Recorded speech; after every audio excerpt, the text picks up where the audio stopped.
Alhamdulillah, alhamdulillahilladzi hadana lil iman wal islam wa khasyana bi syariati Muhammadin khairil anam. Asyhadu an la ilaha illallah wahdahu la syarika lahu al-mulkul mannan wa asyhadu anna Muhammadan abduhu wa rasuluhu bi khairil adyan. Allahumma shalli wa sallim wa barik ala sayyidina Muhammad wa ala alihi wa sahbihi ajma'in, amma ba'd. Fa ya ayyuhan nas ittaqullaha haqqa tuqatih wa la tamutunna illa wa antum muslimun. Hadirin sidang Jumat rahimakumullah. Pada kesempatan yang mulia ini kami mengajak khususnya kepada kami pribadi dan umumnya kepada sidang Jumat rahimakumullah. Marilah kita meningkatkan takwa kepada Allah Subhanahu wa taala. Takwa dalam arti menjalankan segala apa yang diperintahkan oleh Allah dan Rasul-Nya dan menjauhi segala apa yang dilarang oleh Allah dan Rasul-Nya. Hadirin sidang Jumat rahimakumullah. Al-Kisah Imam Hasan Al-Basri suatu hari kedatangan 3 orang tamu. Tamu yang pertama mengadukan, "Wahai Imam Hasan Al-Basri, kami adalah seorang petani yang mengalami kekeringan di sawah ladang kami. Hampir 1 tahun tidak turun hujan. Bagaimana solusinya agar turun hujan, agar subur ladang sawah kami, agar subur tanaman-tanaman kami?" Yang kedua, tamu mengadukan kepada Imam Hasan Al-Basri, "Wahai Imam Hasan Al-Basri, kami adalah seorang pedagang yang tiap hari siang malam mencari nafkah, mencari rezeki. Kepala jadi kaki, kaki jadi kepala. Tetapi hidup kami, ekonomi kami serba kekurangan, bahkan hutang di mana-mana. Bagaimana solusinya supaya rezeki kami lancar, rezeki kami barokah?" Yang ketiga, ada seorang tamu yang mengadukan, "Wahai Imam Hasan Al-Basri, kami sudah mengarungi rumah tangga.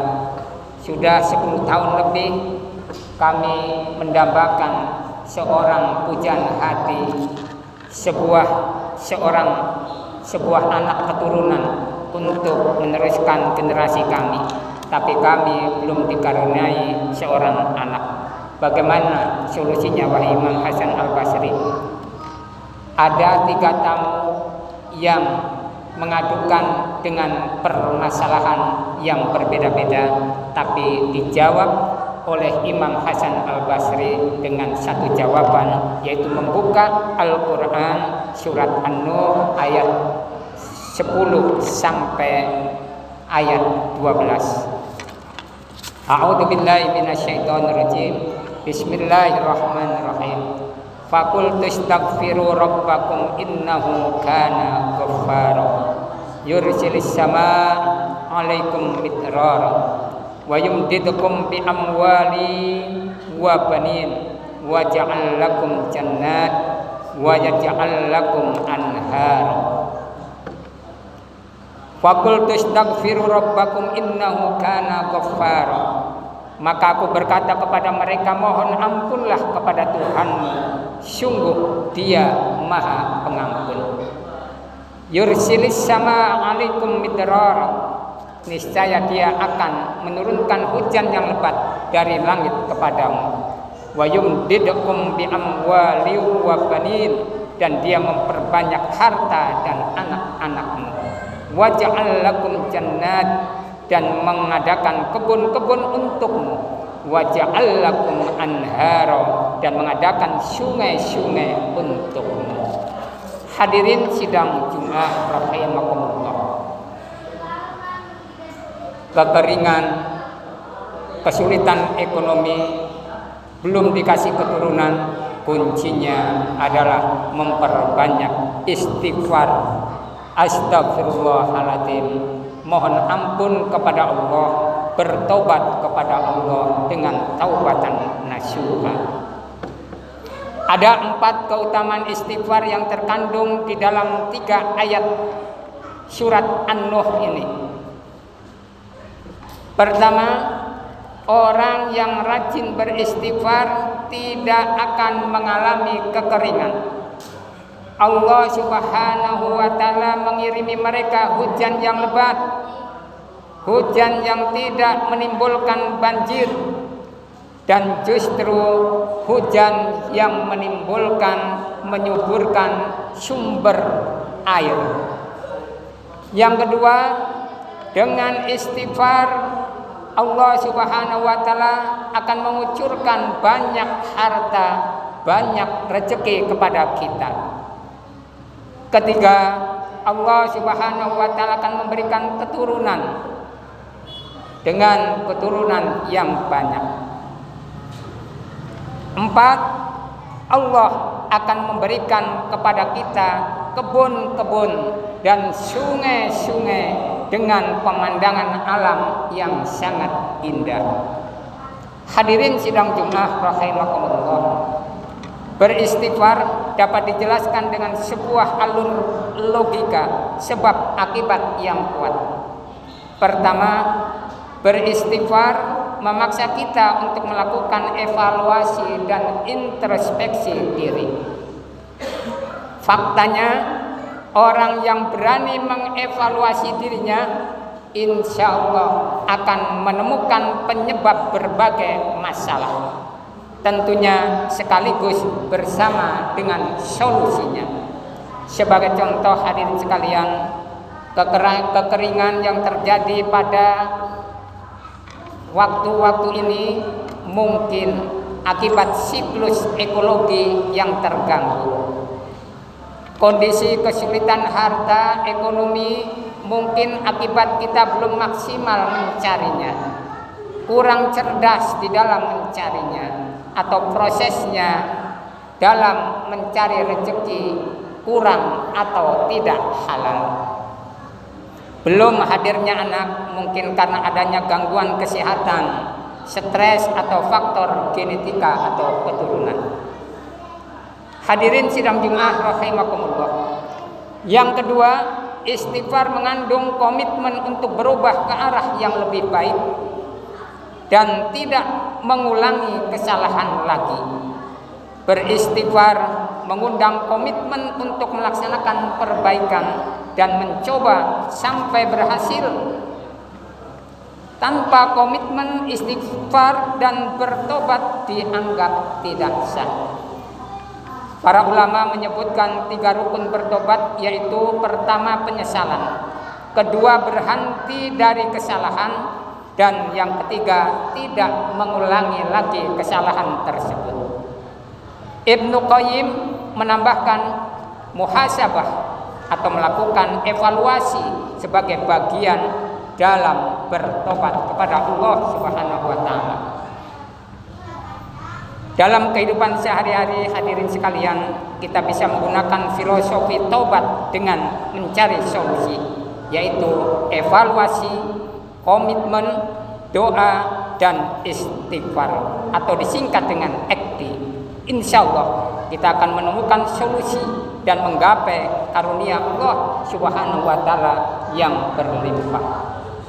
Hadirin sidang Jumat rahimakumullah, terkadang kita menjumpai segala macam permasalahan hidup yang menurut akal kita tidak bisa kita atasi dengan akal kita.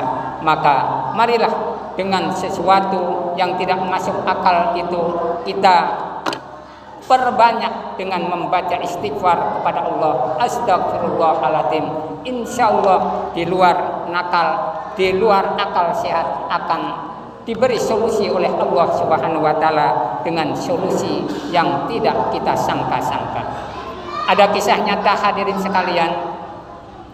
Di masa tua Imam Ahmad bin Hambal dari Basrah, negara Baghdad, seorang ulama yang terkenal dengan Imam Hambali, murid dari Imam Asy-Syafi'i, seorang ahli tafsir, seorang ahli hadis, seorang ahli fikih.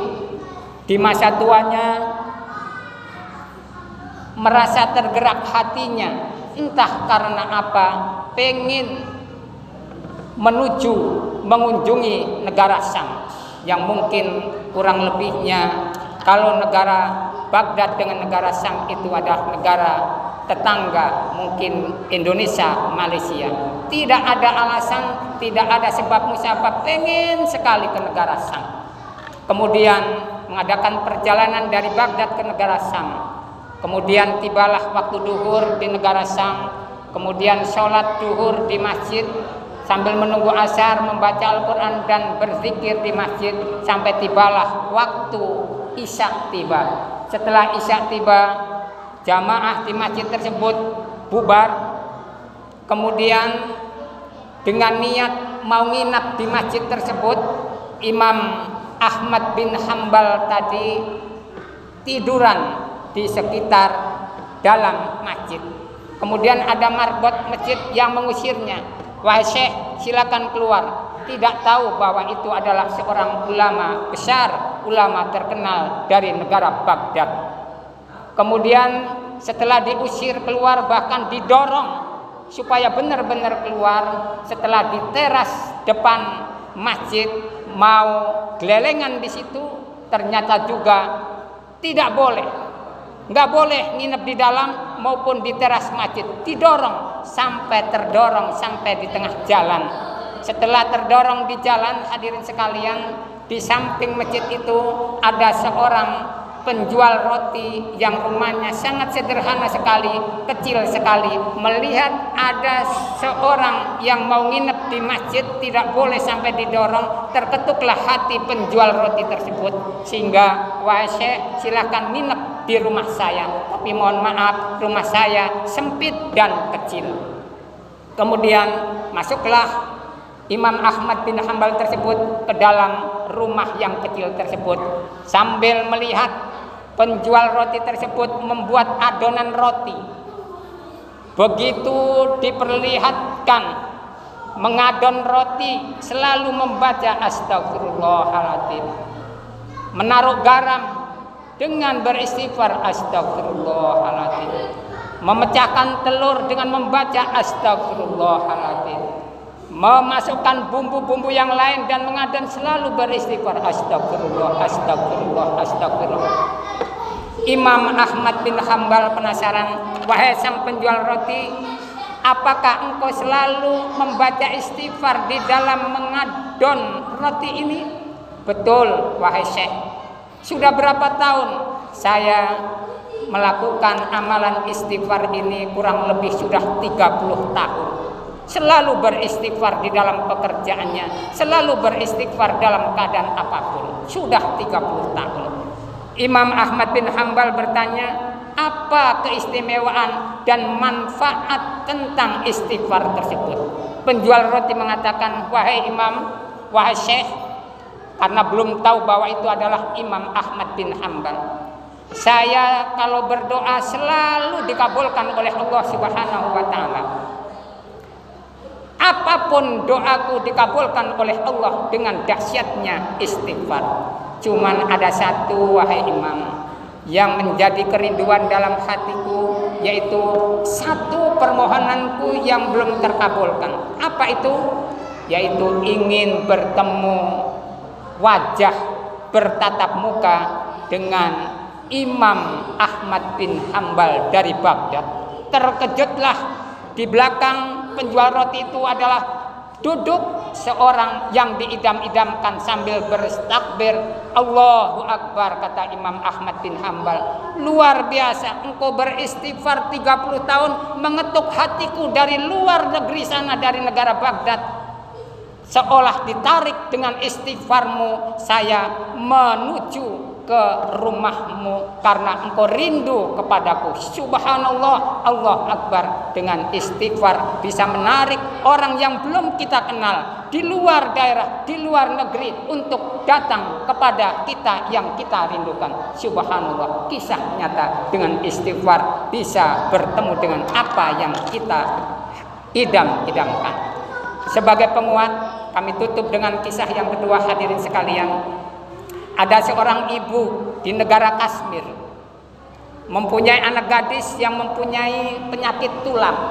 Sudah habis sekian juta karena orang yang terbatas ekonominya, sehingga sudah pasrah karena tidak ada kesembuhan. Dan ada saran dari negara Kashmir, dokter Kashmir, bahwa ini hanya satu orang yang bisa menyembuhkan penyakit tulang ini, yaitu dokter Fulan yang berasal dari negara India.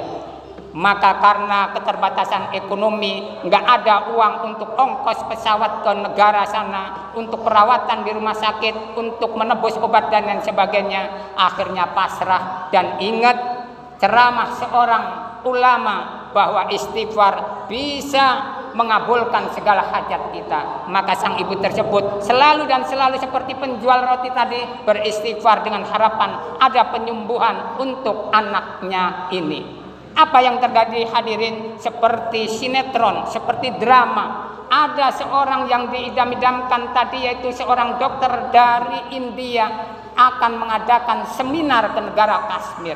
Setelah naik pesawat beberapa jam di bandara, akhirnya turun karena badai yang sangat besar. Kalau melanjutkan dengan pesawat, bisa jatuh itu pesawat. Setelah mendarat di bandara, dari bandara ke tempat seminar tersebut masih 4 jam lagi, sedangkan jadwal seminar masih 6 jam. Akhirnya menyewa travel dari bandara tersebut, mau melanjutkan ke tempat yang dituju tersebut. Apa yang terjadi? Baru beberapa menit dari bandara tersebut, badai tambah besar. Akhirnya harus berhenti, dan berhentinya tepat di rumah gubuk reot seorang ibu yang punya anak sakit tadi. Akhirnya masuk, permisi, mau bernaung, mau ngaup di rumah tersebut. Setelah itu di ruang tamu dihidangkan makan seala kadarnya dan diberikan minuman. Begitu dokter meminum dan memakan ala kadarnya, terdengarlah seorang dokter dari India tersebut, ada rintihan di kamar belakang seorang perempuan. Wahai ibu, siapa itu yang sedang merintih? Itu anak saya. Emang nggak diobati? Sudah berobat, hanya satu dokter yang bisa mengobati, dokter dari India bernama dokter Fulan. Bertakbirlah dokter tersebut, Allah Akbar, saya jauh-jauh dari negara India mau seminar ke negara Kashmir di sini, negara tetangga India. Allah gerakkan dengan istighfar seorang ibu dengan datang ke sini, dan saya sembuhkan dengan ongkos yang gratis. Subhanallah, dengan istighfar hadirin sekalian, Allah tarik orang yang bisa menyembuhkan dari negara India dengan gratis ke rumahnya dan menyembuhkan sampai sembuhnya seorang gadis tersebut. Dengan apa? Dengan modal yang tidak diduga-duga, istighfar. Astagfirullahaladzim. Mudah-mudahan hadirin sekalian, kita semua bisa melanggengkan tentang zikir istighfar ini, sehingga kita bisa mengetuk pintu langit yang tidak bisa dinalar dengan akal. Insya Allah kun fayakunnya Allah Subhanahu wa ta'ala akan dijabah segala hajat-hajat kita. Amin. Amin amin ya rabbal alamin. Barakallahu li wa lakum fil Qur'anil azim wa nafa'ani wa iyyakum minal ayati wa dzikril hakim. Taqabbalallahu minna wa minkum tilawatahu innahu wal ghafurur rahim.